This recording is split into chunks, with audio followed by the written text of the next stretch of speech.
미스스한 이야기, 오늘은 엘리베이터 괴담 편입니다. 엘리베이터는 우리가 하루 중 집 밖으로 나갔다 하면 흔히 사용하게 되는 수단이죠. 낮에는 또 사람이 많을 때는 아무런 생각이 들지 않지만 괴담이 많은 탓에 밤에 혼자 타면 좀 무서운 느낌도 있습니다. 아니, 사실 그냥 무섭습니다. 오늘은 구독자분들이 제보해주신 괴담 중 엘리베이터와 관련된 괴담을 모아봤습니다. 지금 보시는 분들도 댓글에 구글폼을 통해 제보해주시면 영상으로 제작될 경우 소정의 상품도 제공해드리고 있으니 많은 관심 부탁드립니다. 첫 번째 이야기는 QWER님이 제보해주신 아버지의 이상한 오피스텔 이야기입니다.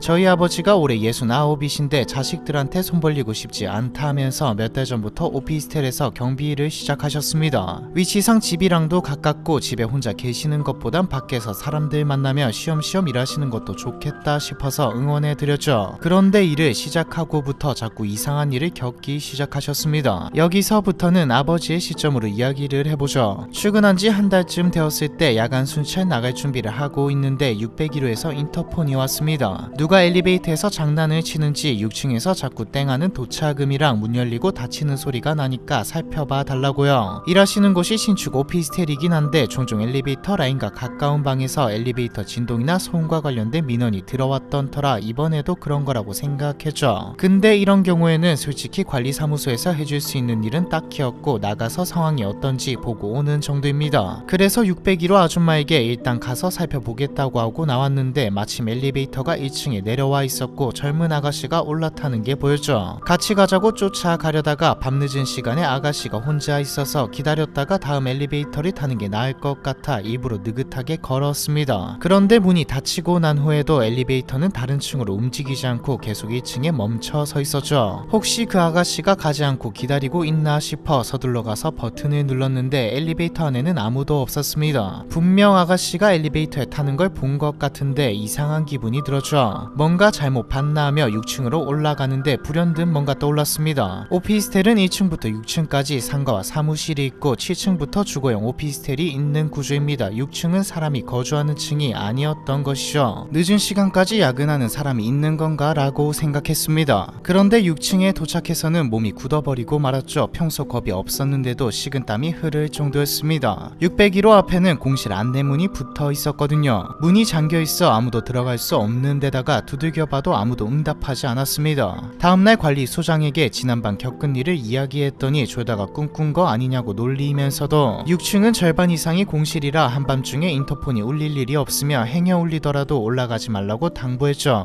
영 상황이 이상했지만 인터폰이 다른 층과 혼선된 것이겠거니 생각하며 넘겼습니다. 다시 제 시점으로 와보죠. 이 일이 있고 나서 아버지는 이상한 일이라며 저에게 모두 이야기해 주었는데 사실 저도 별일 아니라고 생각하고 넘겼습니다. 그리고 한 달 전 아침에 아이들 등원시키고 집에 돌아오는데 아침 일찍부터 아버지한테 전화가 왔죠. 떨리는 목소리로 잠깐 통화 좀 하자고 하더라고요. 저도 놀라서 지금 어디냐고 왜 그러냐고 했는데 묻는 말에 대답도 제대로 못하고 엉뚱한 말씀을 하시는 게 치매나 뇌졸중 초기 증상이 아닌가 싶어 가슴이 철렁했습니다. 침착하고 똑바로 이야기해보시라니까 지금 일하시는 오피스텔 빌딩 아닌데 몇 층인지 모르겠다고 나가는 길을 못 찾겠다고 하셨죠. 저는 바로 아버지가 일하시는 오피스텔로 달려갔고 관리사무실에 도움을 요청하려 했지만 아무도 없었습니다. 하는 수 없이 홀로 오피스텔을 돌아다니며 아버지를 찾았죠. 아버지는 6층 복도 끝에서 멍하니 선체로 발견되었습니다. 저를 보시고는 네가 어떻게 그쪽에서 나오냐고 무척이나 놀란 눈치였죠. 자초지종을 들어보니까 새벽 6시쯤 교대를 하고 오전 순찰을 돌기 시작했는데 무슨 이유에선지 길을 못 찾고 헤매다가 일단 제게 전화를 하셨다고 말하셨습니다. 크지도 않은 건물에서 그것도 매일 일하는 곳에서 길을 잃다니 자신이 치매인가 싶고 덜컥 겁부터 나셨대요. 그렇게 바닥에 주저앉아 있는데 갑자기 젊은 아가씨가 나타나 엘리베이터 앞까지 데려다 주어서 타고 가려고 기다리고 있었다고 합니다. 그런데 아버지가 발견된 곳은 복도 끝 창가 앞쪽으로 엘리베이터가 있는 방향과는 정반대 쪽이었습니다. 저는 아버지가 창란 증세를 보이는 거라고 생각해 즉시 인근의 병원으로 모시고 갔죠. 아버지는 건물 밖으로 벗어난 후에도 횡설수설하셨고 서너 시간이 지난 후에야 긴 꿈에서 깨어나는 것처럼 상황을 인지하기 시작했습니다. 놀랍게도 병원 검사 결과는 모든 것이 정상이었죠. 다행이다 싶긴 했지만 아버지의 상태가 이상했던 건 사실이라 혼자 계시면 안 될 것 같아서 남편과도 상의를 해보았는데 당장 모시는 건 무리라서 좀 더 자주 들여다보는 것으로 일단락되었고요. 저는 아버지가 당장이라도 쉬기를 바랬지만 그 연세에 어렵게 구한 직장이라 그런지 일하겠다는 의지가 너무 강력했습니다. 계속 말리니까 괜찮다는데도 왜 자꾸 사람을 환자 취급하냐며 검사 결과도 다 제대로 나왔는데 뭐가 문제냐고 이야기하셔서 별 수 없이 일단 지켜보기로 했죠. 하지만 이상한 것을 알아채기까지는 오래 걸리지 않았습니다. 앞서 말한 사건들 때문에 아버지 걱정도 되고 최근에 안색도 눈에 띄게 나빠져서 2, 3일에 한 번씩은 간식 사서 아버지를 보러 갔습니다. 비싼 간식은 아니어도 동료분들이랑 나눠 먹을 거 생기니 면도 서고 좋다고 하셔서 최대한 어른들이 좋아하실 만한 걸로 챙겨서 선물도 드렸죠. 그런데 어제는 오피스텔로 갔더니 20대로 보이는 청년 열댓 명이 아버지를 빙 둘러싸고 있더라고요. 무슨 시비에라도 휘말리셨나 싶어 놀란 마음에 달려가니까 카메라가 아버지를 촬영하고 있었습니다. 물어보니 무슨 공포 프로그램을 찍는 사람들이라고 하는데 해당 건물이 귀신 나오는 장소로 유명해서 촬영을 나왔다고 했죠. 특히 저희 아버지가 최근에 이상한 일을 자주 겪는다고 해서 관계자 겸 목격자로 인터뷰를 요청한 것이라고 했습니다. 아버지는 저한테도 들려주지 않으셨던 오피스텔에서 겪었던 소름 돋는 경험들을 쏟아내고 있었고 촬영팀은 그런 아버지의 이야기가 마음에 들었는지 아예 며칠 동안 아버지의 근무 일과를 따라다니며 다큐멘터리식으로 촬영을 진행할 거라고 말했죠. 좋지도 않은 일로 얼굴 공개까지 하면서 방송 출연하는 게 영 마음에 걸려 말려도 보았는데 이미 관리소장이랑 같이 출연하기로 약속했는데 이제 와서 딴소리하면 되겠냐고 하셨습니다. 아니 귀신 나오는 오피스텔이라고 하면 들어올 사람이 없을 텐데 어떻게 관리소장이라는 사람이랑 출연하겠다고 약속까지 한 거지라는 생각이 들었지만 남편은 아버지 연세에 방송 출연도 하고 좋은 추억거리가 되지 않겠냐고 속모르는 소리를 했죠. 저희 아버지는 원래 말수도 없고 남하고 잘 못 어울리는 성격이라 오래 알고 지낸 친구나 지인도 잘 없는데 그런 성격에 선뜻 방송 출연을 결정했다는 게 자식된 입장에선 도저히 믿기지가 않았습니다. 마음이 안 놓여 같이 출연하기로 했다는 관리소장님과 통화하려고 오피스텔 관리사무소에 전화도 해봤는데 전화를 걸 때마다 먹통이었고요. 연락이 안 되는 게 찝찝하고 의아해서 인터넷에 뒤져보니까 해당 오피스텔 이름이 붙은 관리위원회 번호가 하나 나오더군요. 전화하니까 어떤 아주머니가 받는데 하시는 말씀이 관리위원회는 그냥 명단에 이름만 올려놓은 거지 실상 그 오피스텔에 살거나 관리를 하는 건 전혀 아니라고 했습니다. 그래서 죄송하지만 관리소장님 개인 연락처 좀 받을 수 없겠냐고 물었더니 땡땡 오피스텔은 지금 입주가 시작된 빈 건물이어서 관리소장이고 뭐고 지금은 일하는 아저씨도 따로 안 뽑았다고 나중에 입주자가 많아지면 그때 구하든가 할 거라고 했습니다. 그럼 저희 아버지를 고용한 사람은 누구인 걸까요? 고용한 사람이 아무도 없다면 아버지는 왜 매일 오피스텔로 나가고 계신 걸까요? 아버지께 이야기해보니 아버지는 관리소장도 실제하고 자신이 일하고 있다고 생각하셨습니다. 월급 통장을 보여달라고 하니 통장을 보여주셨는데 월급이 들어온 기록이 없었죠. 아버지는 갑자기 화를 내시며 월급은 현금으로 받는다고 말하셨고요. 여기까지가 오늘까지 있었던 이야기입니다. 도대체 오피스텔에는 그리고 아버지에게는 무슨 일이 일어나고 있는 걸까요? 두 번째 이야기는 뜨거운 아아요님이 제보해주신 금지된 엘리베이터 놀이 이야기입니다.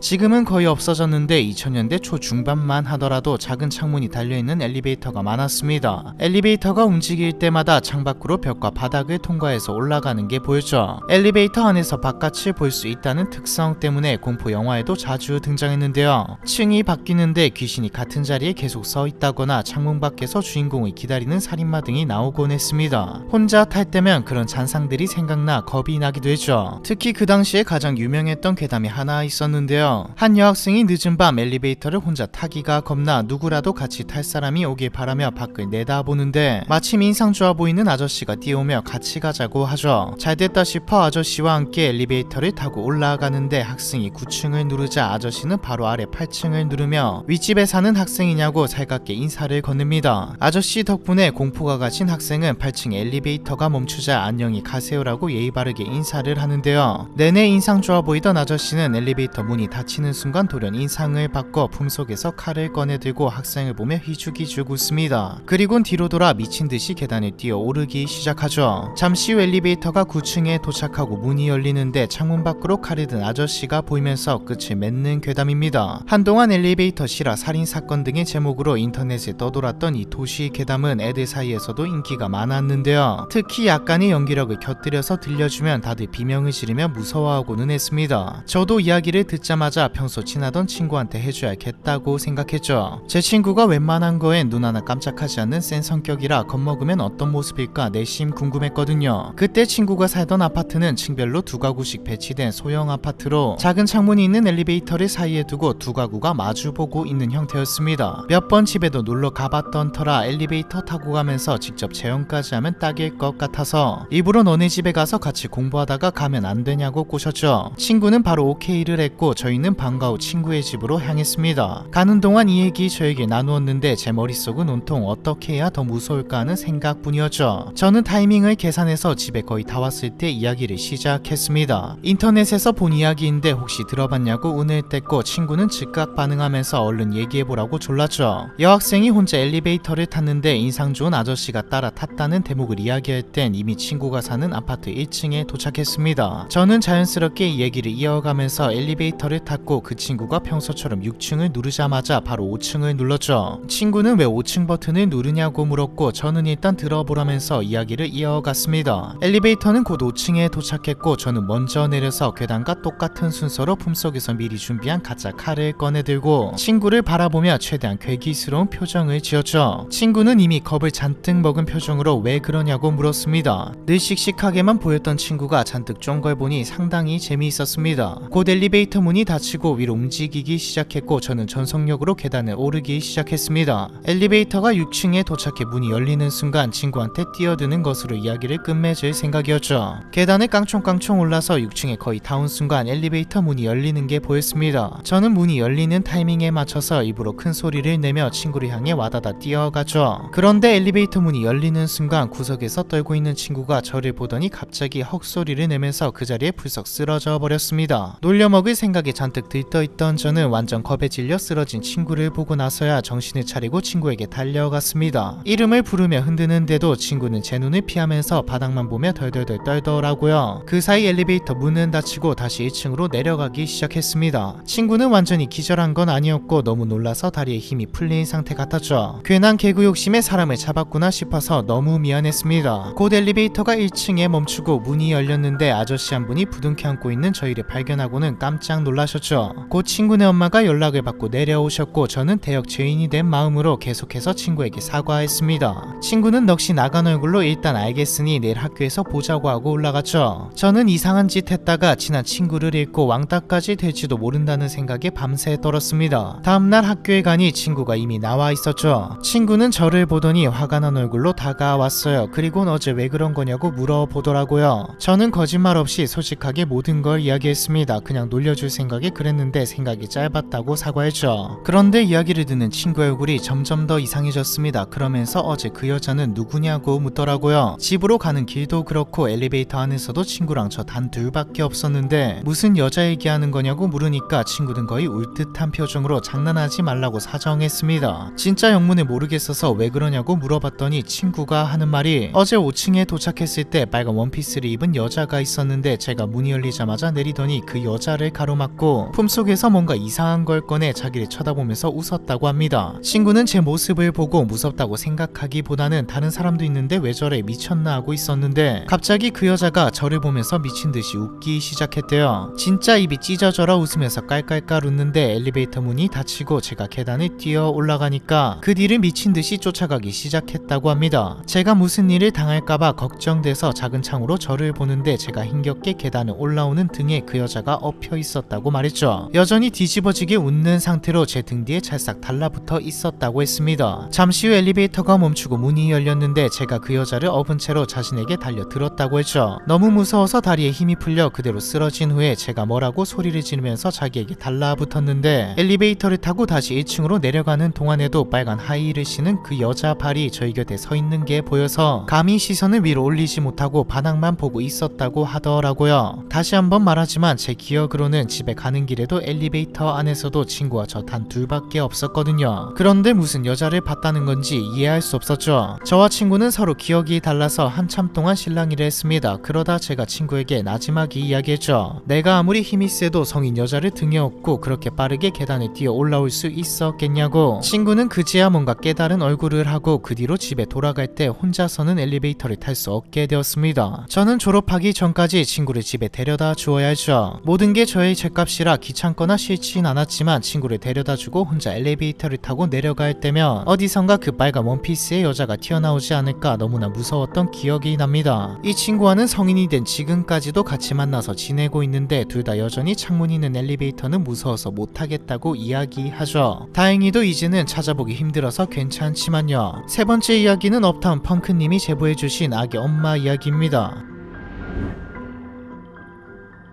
이사 오기 전 살던 집에서 겪었던 일인데 한번 제보해봅니다. 연말 회식에서 술을 진탕 먹고 집으로 돌아가던 길이었습니다. 아마 새벽 2시가 조금 지난 시각이었을 거예요. 아파트 현관을 지나 엘리베이터 버튼을 누르고 기다렸죠. 엘리베이터는 지하 3층에 있었는데 고장이 난 건지 누가 입으로 잡고 있는 건지 올라오는데 한참이 걸리더군요. 문이 열리자마자 속으로 투덜거리면서 타는데 내부 공기가 한여름 에어컨 틀었을 때처럼 싸늘했습니다. 오히려 방금까지 있었던 길거리가 따뜻하게 느껴질 정도였죠. 겨울이라 그런가 아님 방금 지하에 있다 올라와서 그런가 알딸딸하게 취한 정신에도 몸에 한기가 들어 부르르 떨면서 집이 있는 15층 버튼을 눌렀습니다. 서서히 엘리베이터가 움직이는데 올라가다 말고 5층에 멈춰 서더군요. 누가 타는가 보다 싶어서 벽 쪽으로 비켜섰죠. 그런데 문이 열려도 타는 사람은 아무도 없었습니다. 성질 급한 사람이 버튼 눌러놓고 기다리다가 못 참고 계단으로 갔나 하고 생각하는데 사실 그것도 좀 이상하더라고요. 내려가는 버튼을 눌렀으면 올라갈 때가 아니라 내려갔을 때 멈췄을 테니까요. 이런저런 생각하는 사이 문이 닫히고 엘리베이터가 다시 올라가기 시작하는데 바로 다음 층인 6층에서 또 멈추더니 문이 열렸습니다. 역시나 타는 사람은 아무도 없었고요. 짜증이 나서 닫힌 버튼을 마구 누르고 올라가는데 다음 층인 7층에서 또 엘리베이터가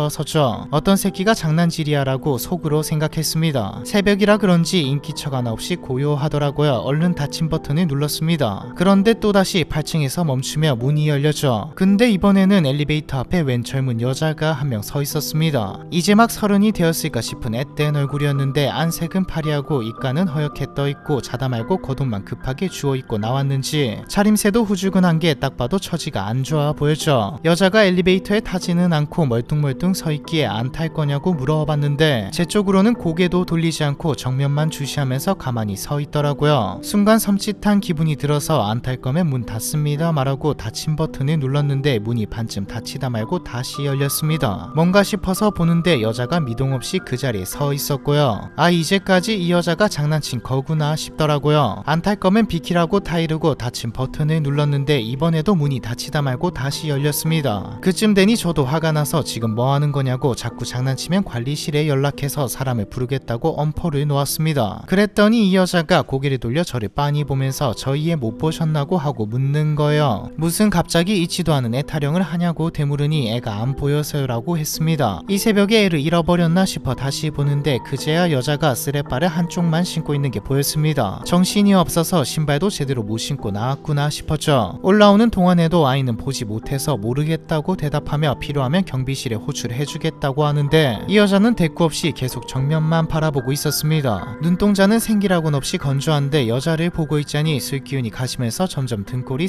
서늘해지더라고요. 먼저 올라가 보겠다고 하고 닫힌 버튼을 연달아 누르는데 다행히 이번에는 문이 중간에 다시 열리지 않았습니다. 다음 층에 멈추지도 않고 쭉 올라가기 시작해서 안도의 한숨을 내쉬었죠. 빨리 15층에 올라가기 기다리면서 문 앞에 서 있는데 순간 내가 술에 취해 헛것을 보나 싶었습니다. 엘리베이터 출입문이 불투명 코팅이 되어 있어서 거울처럼 선명하게 상이 비추는 건 아니어도 엘리베이터에 있는 사람 실루엣 정도는 비쳐 보이거든요. 근데 검은 양복 차림의 제 실루엣 바로 옆에 다른 사람이 서 있는 게 보였습니다. 후줄근한 옷차림이나 작고 왜소한 체격을 보아 아까 엘리베이터 앞에 서 있던 바로 그 여자였죠. 저와 닿을 듯 가까운 거리에 그것도 정면이 아니라 옆으로 돌아서서 제 쪽을 보고 서 있었습니다. 무서워서 쳐다보지는 않았지만 엘리베이터 안에 나 말고 다른 존재가 있다는 게 분명하게 느껴졌죠. 몸이 뻣뻣하게 굳는데 말문이 턱 막혔습니다. 이게 말로만 듣던 극도의 공포라는 거구나 싶었죠. 차에 치이기 직전 고라니처럼 정말 옴싹달싹 못하게 했더군요. 했죠. 엘리베이터는 여전히 움직이고 있었지만 마치 시간이 정지된 것처럼 느리게 느껴졌습니다. 마침내 엘리베이터가 15층에 도착하고 땡소리를 내며 문이 열렸죠. 저는 으어 소리를 내면서 뛰쳐나왔고 바로 집으로 달려갔습니다. 요란스럽게 집으로 뛰어 들어가니 아내가 자다 말고 나와서 무슨 일이냐고 묻더군요. 저는 냉수를 들이킨 후 가까스로 진정하고 엘리베이터에서 있었던 일을 들려주었습니다. 아내는 새벽에 자는 사람 깨우다가 무슨 봉창 두들기는 소리냐며 핀잔을 주었죠. 쓰잘데기 없는 소리 하지 말고 얼른 씻고 잠이나 자라면서요. 아내가 그렇게 나오니까 저도 술 취한 정신에 내가 잠깐 미쳤었나 싶었죠. 술도 깰 겸 대충 씻고 나오는데 아내가 화장대 앞에 멍하니 앉아 있었습니다. 눈치가 이상해서 물어보니까 여보 나 그 여자 누구인지 알 것 같아 라고 말했죠. 저희가 입주하기 전에 한 여자가 15층에서 투신해 스스로 목숨을 끊는 사건이 있었다고 합니다. 경찰 조사 결과 경제적으로 어려움을 겪던 여자가 자신의 처지를 비관하여 딸과 함께 스스로 목숨을 끊으려 결심했던 건데요. 아내는 그때 죽은 여자가 아직도 자신의 딸을 찾아 아파트를 헤매고 있는 거 아니냐고 했습니다. 이야기를 다 듣고 무슨 그런 일이 다 있냐 하고 덤덤하게 말했지만 저는 그날 아내에게 매미처럼 붙어서 잤죠. 이사 생각을 안 한 건 아니지만 어린애도 아니고 이상한 걸 봤다고 이사할 수는 없는 노릇이었죠. 대신 절대 밤 늦게까지 술 먹지 말자고 결심했습니다. 혹시라도 그 여자랑 다시 마주치면 그땐 진짜 없던 일로 웃어넘길 수가 없을 것 같았거든요. 다들 예상하셨겠지만 그 결심은 일주일도 안 돼 깨져 버렸습니다. 오랜만에 대학 동기놈이랑 만나서 부어라 마셔라 하고 들어오는 길이었습니다. 자정 조금 넘은 시각이었고 눈발이 조금 날리고 있었죠. 순찰 중인지 경비실에는 아무도 없더라고요. 마침 엘리베이터가 1층에 서 있어서 바로 탔습니다. 15층으로 올라가는 동안 무서운 기분을 떨쳐보려고 괜히 콧노래도 흥얼거리고 헛기침도 크게 했는데 자꾸 그 여자가 떠오르면서 으스스한 아니 미스스한 기분이 들었죠. 다행히 엘리베이터는 중간에 서지 않고 한 번에 15층까지 올라갔습니다. 저도 모르게 안도의 한숨이 나오면서 한편으로는 집에 들어올 때마다 이게 무슨 난리인가 싶어 헛웃음이 나오기도 했죠. 아무튼 문이 열리자마자 후다닥 내려서 집으로 가는데 등 뒤로 엘리베이터 문 닫히는 소리가 들리면서 복도를 비추던 불빛이 서서히 줄어드는 게 보였습니다. 그런데 그 순간 퉁하면서 다시 문 열리는 소리가 났죠. 그리고 갑자기 등 뒤로 누군가 신경질적으로 엘리베이터 버튼을 마구 누르는 소리가 들렸습니다. 머릿속에서 자동적으로 그 여자를 봤던 날 엘리베이터 문이 자꾸 열렸던 게 생각났죠. 이상한 기척이 느껴져서 뒤를 돌아보니 엘리베이터 문 앞에 그 여자가 서 있었더군요. 제게 등을 보이고 엘리베이터 방향으로 서 있었는데 한 손으로는 미친 듯이 버튼을 누르고 있었습니다. 또 나타났다 알아차린 순간 집 앞으로 뛰어가 현관 도어락 덮개를 열고 빠르게 비번을 눌렀죠. 그런데 집 비밀번호를 맞게 눌렀는데도 현관문이 열리지 않았습니다. 그 와중에도 엘리베이터 문이 닫혔다 열렸다 하는 소리가 반복적으로 들렸죠. 센서 등이 완전히 꺼져버린 복도에는 엘리베이터 쪽에서 비추는 불빛이 문이 열릴 때마다 켜졌다가 닫힐 때마다 줄어들기를 반복하고 있었고요. 저 여자가 언제 달려들지 모른다 겁에 질려 도어락과 사투를 벌이고 있는데 그 여자가 천천히 다가오기 시작했습니다. 전에 봤을 때와 달리 왼쪽 얼굴이 완전히 함몰되어 눈과 코가 달려있던 자리가 완전히 어그러진 처참한 모습이었죠. 그 여자와 눈이 마주친 저는 도어락 누르는 걸 포기하고 현관문을 마구 두드리며 아내를 불렀습니다. 여보 문 열어 문 좀 열어줘 빨리. 엘리베이터 불빛을 조명 삼아 그 여자의 부서진 얼굴이 점점 더 선명하게 들어오고 있었죠. 그렇게 난리를 치는데도 집안에서는 여전히 묵묵부답이라 옆집이든 아랫집이든 누구라도 좀 듣고 나오라는 심정으로 목청껏 소리를 지르면서 문을 두드렸습니다. 효과가 있던 건지 어디선가 다급한 발소리가 들리더군요. 누군가 나온 건가 싶어 고개를 돌리는데 그 여자가 거의 뛰다시피 하면서 제 방향으로 달려오고 있는 게 보였습니다. 너무 겁이 나면 도망도 제대로 못 친다는 그 말은 진짜였습니다. 온몸이 얼어붙어 선체로 눈만 꽉 감았는데 얼마가 지났을까 누군가 제 뺨을 세게 탁탁 치는 게 느껴졌죠. 하다하다 이젠 귀신한테 싸대기까지 맞는구나 싶어 눈을 슬쩍 떠보니 뭐라고 소리치고 있는 와이프와 경비 아저씨가 보였죠. 저는 주저앉은 상태로 아내에게 멱살이 잡혀 흔들리고 있었습니다. 알고 보니 제가 발견된 층은 저희 집이 있는 15층이 아니라 한층 아래인 14층이었고 제가 도어락을 붙잡고 씨름한 집도 저희 집이 아니라 아랫집이었죠. 아랫집에는 저희 또래와 비슷한 부부가 사는데 새벽녘에 자다 말고 누군가 집에 침입하려고 마구 도어락 누르는 소리를 듣고 경비실에 신고했다고 하고요. 아내는 잠결에 소리를 듣고 놀라서 잠에서 깼고 아래층에서 패닉 상태인 저를 발견했다고 합니다. 한 가지 이상한 것은 아내도 경비 아저씨도 엘리베이터를 탈 수 없어 비상계단으로 왔다는 건데요. 후에 이야기를 들어보니 누가 14층에 엘리베이터를 잡아 놓기라도 한 듯 꼼짝을 하지 않아서 하는 수 없이 계단으로 왔다고 했죠. 심야에 경찰까지 부를 뻔한 그날의 사건은 제가 집도 못 찾아갈 만큼 고주망태가 되어 남의 집에 집에서 행패를 부린 해프닝으로 마무리되었습니다. 이후 저희 부부는 도저히 그 아파트에서 살 수 없다고 판단해 쫓기듯 이사를 나왔죠. 동네 창피한 것도 창피한 거지만 아래층 부부가 한 말이 결정적 계기였습니다. 상황이 진정되고 나서 14층에 살던 여자분이 나와서 저희 보고 빨리 아이부터 찾아야 되는 거 아니에요? 라고 묻더라고요. 이유를 물어보니 제가 도어락을 누르며 난리치기 직전에 어떤 여자가 현관을 두드리고 다니면서 혹시 자기 못 봤냐고 찾아다녔다고 합니다. 그 직후에 제가 문 열라고 난리치는 소리가 들려서 저 집에서 아이를 잃어버렸구나 생각했다는 것이었죠. 그 이후로 아파트에서 잃어버린 애를 찾으러 돌아다닌다는 엄마 귀신이 나타난다는 소문이 돌고 있다고 했죠. 아마도 애가 죽은 것도 모르고 찾아다니고 있는 것 같네요. 네 번째 이야기는 잘 보고 있습니다 님의 다른 세계로 가는 방법 이야기입니다. 잘 보고 계시다니 감사하네요.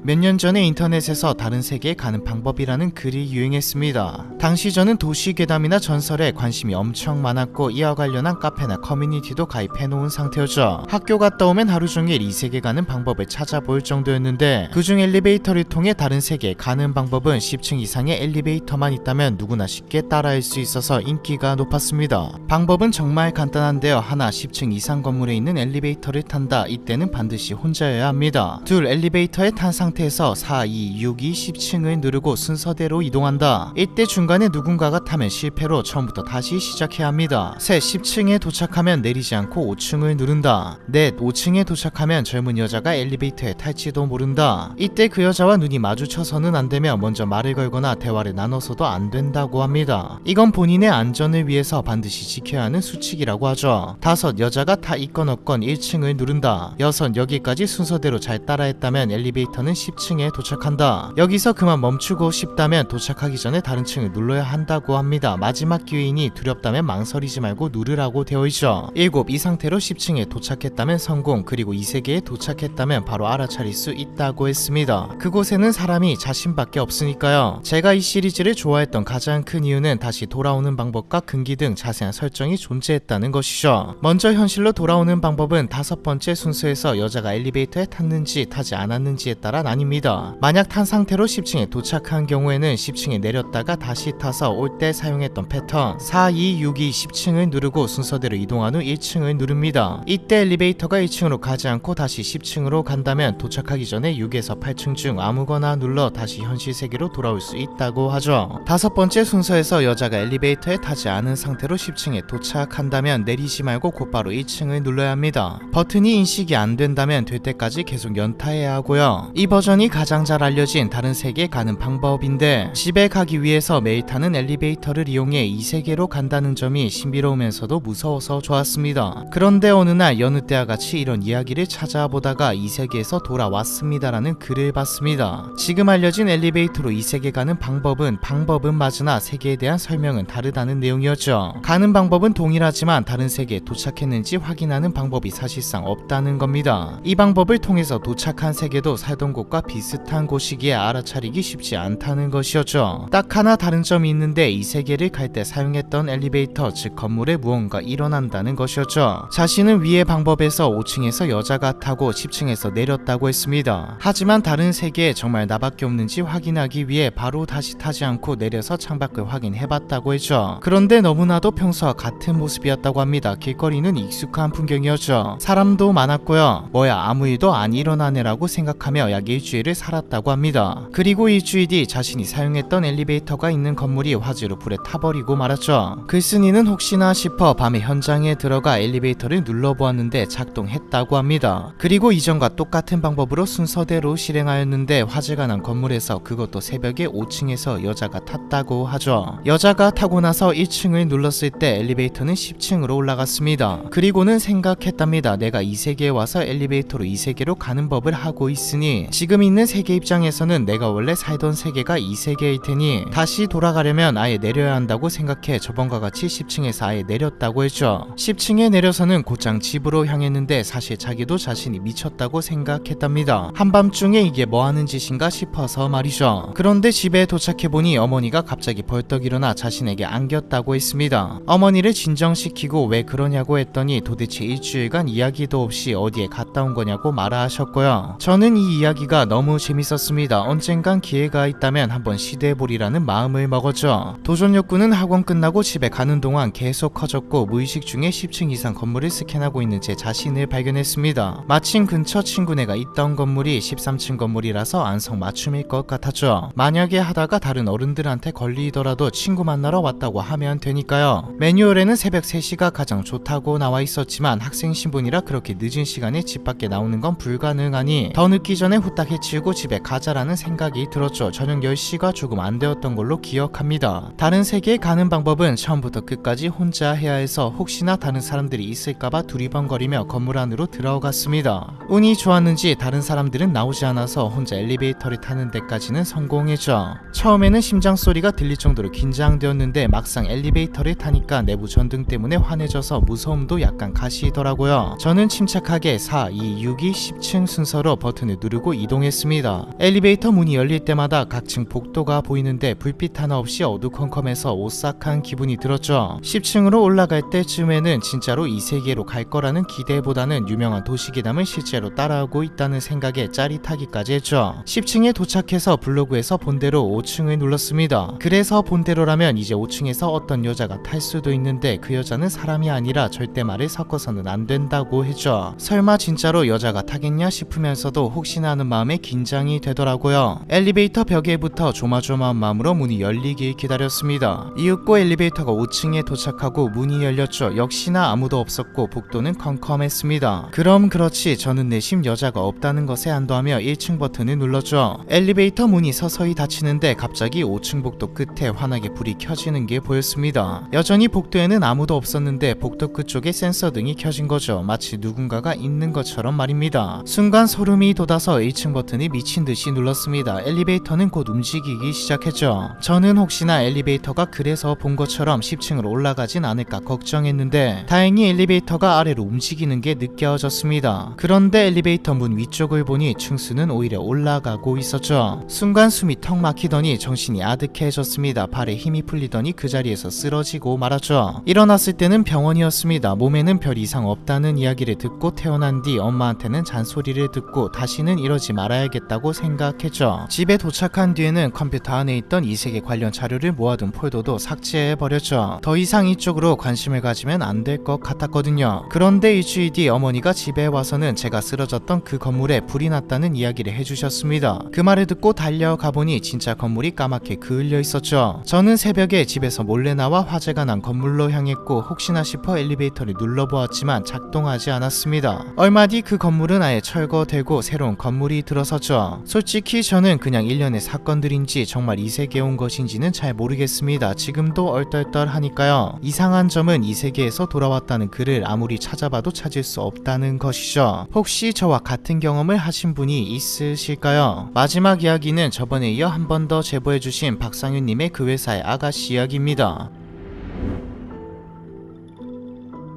지금 회사에 입사하기 전에 1년 정도 다녔던 회사가 있습니다. 사람들은 다들 좋았는데 일이 안 맞아서 다니는 내내 힘들었고 그만둘 때도 괴담 한 편을 찍고 나왔던 회사죠. 오늘은 그 회사에 다니면서 겪었던 일을 들려드려 볼까 합니다. 제가 다녔던 회사는 나름 오래된 광고 대행사로 강남 쪽 번화가 상가 건물 4층에 자리하고 있었는데요. 중간 직급은 없고 신입이랑 팀장급들만 있는 회사였습니다. 그래도 저희 팀장님이 능력 있고 사람도 좋은 분이라 처음 몇 달간은 일 배우는 재미로 다녔죠. 중간중간 골 때리는 일도 많았는데 그때 회사 대표님이 샤머니즘 신봉자였거든요. 저희 회사가 사업 입찰이 계속 떨어지니까 대표님이 갑자기 고사를 지내야 한다면서 사무실에 고사상을 차린 적이 있습니다. 그때는 저도 신입이라서 하기 싫은 티도 못 내고 대표님이 아침 7시까지 나오라고 해서 꼭두 새벽부터 출근해 초자연적인 존재를 향해 회사 잘되게 해주세요 하고 빌었던 기억이 나네요. 이외에도 말하자면 끝도 없는데 팀장님이 웬만한 건 다 마크를 해주셔서 그럭저럭 참고 다닐만 했습니다. 그런데 어느 정도 일이 손에 익었을 무렵 팀장님께서 갑작스럽게 임신하시고 일을 그만두시게 되면서 저는 꼼짝없이 신입 신분으로 팀장 업무까지 소화해야 하는 상황이 되었죠. 능력과 연차에 과중한 업무를 떠안게 되어서 거의 매일 새벽까지 처리를 해야 했습니다. 회사 건물이 지어진 지 오래되기도 했고 지하철역에서 멀리 떨어진 곳에 위치해 있어 평소에도 분위기가 좀 을씨년스러워져. 그나마 해 떠 있을 땐 좀 괜찮은데 혼자 남아서 야근을 할 때면 뭔가 튀어나올까봐 화장실 가는 것도 겁이 날 정도였습니다. 근데 당시 제가 담당했던 프로젝트가 보안상 외부 작업이 불가해서 집에 일거리를 들고 갈 수 없었거든요. 팀장님이 계실 때는 2인 1조로 같이 남아서 괜찮았지만 그 커다란 사무실에 혼자 남겨지니 겁이나 죽을 맛이었죠. 그래서 일부러 복도부터 사무실까지 불이란 불은 다 켜놓고 음악도 크게 스피커로 틀어놓고 작업을 하곤 했습니다. 그런데 어느 날부터 홀로 남아 폭풍 야근을 할 때면 어디선가 희미하게 음악 소리가 들려왔죠. 당시가 선거철이라서 선거 로고송인가 싶었는데 몇 시간 내내 들리는 게 선거 트럭은 아닌 것 같았습니다. 자세히 들어보면 반주도 없고 땅굴 파는 저음이 들릴 듯 안 들릴 듯 아주 작게 들렸죠. 그때마다 뭔가 싶어서 틀어두었던 음악을 줄이고 귀를 기울여 보기는 했는데 들리는 둥 마는 둥해서 도통 무슨 노래인지 알 수가 없었죠. 근처에 어디 노래방이 새로 생겨나오고 말았습니다. 그날도 평소처럼 음악을 틀어놓고 야근을 하고 있었는데 어느 순간 점점 노랫소리가 커지더라고요. 깜짝 놀라 볼륨을 줄이고 들어봤는데 그 사이 아주 작고 희미하게 줄어든 상태였습니다. 일주일 동안 혼자 음악을 껐다가 켰다가를 반복하고 있으니 이상한 기분이 들면서 괜히 등줄기가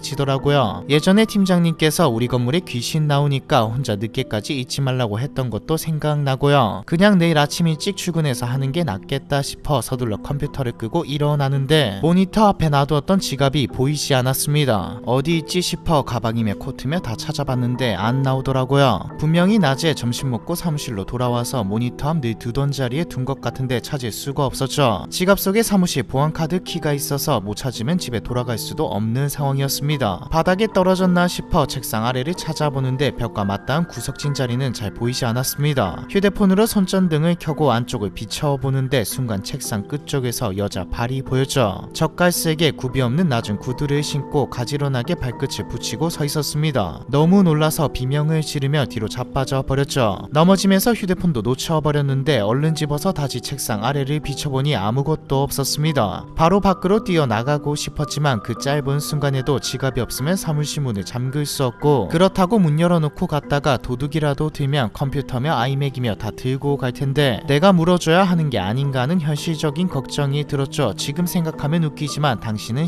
신입이었으니까요. 하는 수 없이 나가는 걸 포기하고 친구한테 전화를 걸면서 지갑을 찾기 시작했습니다. 다행히 친구가 바로 전화를 받아서 사무실에서 여자 발을 봤다고 이야기를 쏟아내죠. 친구는 제가 일을 너무 열심히 하다가 정신이 나가버린 거라면서 놀렸습니다. 하지만 제가 계속 울먹거리니까 먼저 전화를 끊지 않고 지갑을 찾을 동안 계속 통화를 해주었죠. 사무실을 이잡듯 뒤지는데도 지갑이 나오질 않아서 혹시나 싶어 한 번도 찾아보지 않은 대표님 자리로 가봤습니다. 그런데 이상하게도 대표님 책상 위에 떡하니 제 지갑이 놓여 있더라고요. 친구한테 이야기하니까 사무실에 누군가 제 지갑을 주었는데 주인을 몰라서 대표님 자리에 올려두고 간 게 아니겠냐고 했습니다. 이해할 수는 없었지만 일단 지갑을 찾아 다행이라고 생각하고 자리로 돌아와서 옷을 챙기고 나가려고 하는데 이번에는 에어팟이 사라졌더라고요. 지갑 찾으면서 가방에 있는 걸 전부 쏟아냈을 때 분명히 책상 위에 있었는데 거짓말처럼 없어진 상태였습니다. 친구에게 무서우니까 전화 끊지 말고 기다려 달라고 하고 책상을 뒤지고 있는데 끝내 나오질 않았죠. 하는 수 없이 그냥 가야겠다고 하고 일어서는데 기다리던 친구가 갑자기 뭐야 라고 혼잣말을 하는 거예요. 그래서 제가 응 뭐가 라고 대답했죠. 친구는 잠깐 동안 말이 없더니 사무실에 누구랑 같이 있냐고 물었습니다. 처음 전화할 때부터 사무실에 혼자 있다고 얘기했던 터라 제 상황을 모를 리 없는데도 물어보는 것이었죠. 안 그래도 무서워 죽겠는데 친구까지 뭔가 있다는 듯 나오니까 미칠 것 같았습니다. 저는 거의 울면서 장난치지 말라고 했죠. 야 너 그냥 나가지 말고 경찰에 신고해. 친구가 정색하는 목소리로 느닷없이 경찰에 신고를 하라는 거예요. 무슨 소리냐고 물어보는데도 대답은 안 하고 무조건 밖으로 나가지 말라는 말만 되풀이했죠. 그리고는 혼자 있지 말고 누구라도 불러라고 했습니다. 제가 이 시간에 뭘로 경찰을 부르냐고 말이 되는 소리를 하라고 했더니 친구는 조금 더 누그러진 목소리로 누구라도 불러서 같이 나가라고 했죠. 너무 걱정돼서 그런다는데 그 늦은 시간에 따로 부를 사람이 어디 있나 싶었습니다. 그냥 통화하면서 문 잠그고 나가겠다고 말하는데 문득 모니터 옆에 붙여둔 저희 회사 비상 연락망이 보였죠. 대표님부터 저까지 전 직원 연락처랑 사내 직통번호가 표로 정리되어 있었는데 거기에 경비실 번호가 보이더라고요. 생각해보니 저희 건물 1층에 작게 경비 부스가 있었습니다. 경비 아저씨가 상주하고 있을 테니 잠시 올라와 달라고 하면 되겠구나 싶었죠. 저는 친구와 전화를 끊지 않은 상태로 사내 전화로 경비실에 전화를 했습니다. 긴 연결은 끝에 겨우 연결된 경비 아저씨에게 너무 무서워서 그러는데 잠깐 올라와 주십사 부탁을 드렸죠. 전화를 끊고 나니 갑자기 피로와 짜증이 몰려오더라고요. 다 늦은 시간에 이게 무슨 일인가 싶고 왜 나만 이런 꼴을 당해야 하나 싶고 했고 결정적으로 피곤해 죽겠는데 일도 아직 남았는데 이게 무슨 짓거리인가 싶었습니다. 친구에게 하소연을 하고 있는데 갑자기 바깥에서 소란스러운 소리가 들렸죠. 누군가 뛰어가는 것 같기도 하고 고함을 치는 것 같기도 했습니다. 무슨 일인가 싶었는데 얼마 안가 경비 아저씨가 오셨죠. 근데 2층까지 데려다 주시면서 이상한 말씀을 하셨습니다. 며칠 전부터 이상한 남자가 상가 안에 돌아다니니 혼자 야근하지 말고 조심하라고요. 아저씨에게 전해들은 상황은 이러했습니다. 저한테 전화를 받고 4층으로 올라가려고 엘리베이터를 탔는데 안쪽에 웬 남자가 모자를 푹 눌러쓴 채 서 있었다고 합니다. 그 남자는 경비 아저씨를 보고 바깥으로 나갔는데 순간 이 남자를 붙잡아야 하는지 갈등이 되셨다고 했죠. 단순히 엘리베이터에 타고 있다고 잡아둔 것은 아니고 남자의 상태가 정상이 아닌 것 같았기 때문이라고 했는데요. 경비 아저씨가 며칠 전 그 남자를 처음 본 날 그 남자는 저희 사무실 문 앞에 쭈그려 앉은 채로 열쇠 구멍에 대고 뭐라고 말을 하고 있었다고 했습니다. 문이 고장나서 고치고 있나 싶어 가까이 다가갔는데 말을 하는 게 아니라 노래 비슷한 걸 하고 있었다고 했죠. 꼬라지가 너무 기이해서 지금 뭐 하는 거냐고 했더니 바로 일어나서 자리를 피했다고 하더군요. 그제야 퍼즐처럼 상황이 맞아 떨어지면서 사무실 안에서 들렸던 그 노랫소리가 틀어둔 게 아니라 실제로 부르고 있었던 것이구나 하고 이해되기 시작했습니다. 그러면서 제가 만약 경비 아저씨를 부르지 않고 혼자 나갔다면 어떻게 되었을지 끔찍한 상황이 머릿속에 그려졌죠. 저는 평소처럼 엘리베이터를 탔을 것이고 안에는 그 남자가 미리 타고 있었을 겁니다. 다음날 상황을 전해들은 대표님은 큰일 당할 뻔했다고 저를 위로하면서도 다 아가씨께서 살펴주셔서 화를 면한 것이라고 대표님이 모시는 불가사의한 존재에게 공을 돌렸습니다. 제가 밖으로 나가지 못하게 물건을 감춘 게 다 그 아가씨란 존재가 도와준 거라면서 말이죠. 저는 기가 찼지만 그날 밤 저와 긴 시간 통화했던 친구는 어쩌면 대표님 말이 진짜일지도 모른다고 생각했습니다. 사실은 그날 저와 통화를 하고 있는데 나가지마 아가 나가지마라고 경고하는 목소리를 들었다고 하네요. 저는 말도 안 되는 소리라고 했지만 결과적으로는 제 연차에 담당하기 힘든 큼직한 프로젝트들을 진행하면서 포트폴리오를 잘 쌓아 더 좋은 곳으로 이직할 수 있게 되었으니 정말 그 아가씨에게 감사를 드려야 할지도 모르겠습니다. 마지막 이야기는 엘리베이터 괴담이라기보다는 사무실 괴담인데 사실 엘리베이터에 관련된 괴담 제보가 4개가 전부라 억지로 넣어봤습니다. 엘리베이터 괴담편 이번 편은 여기까지입니다.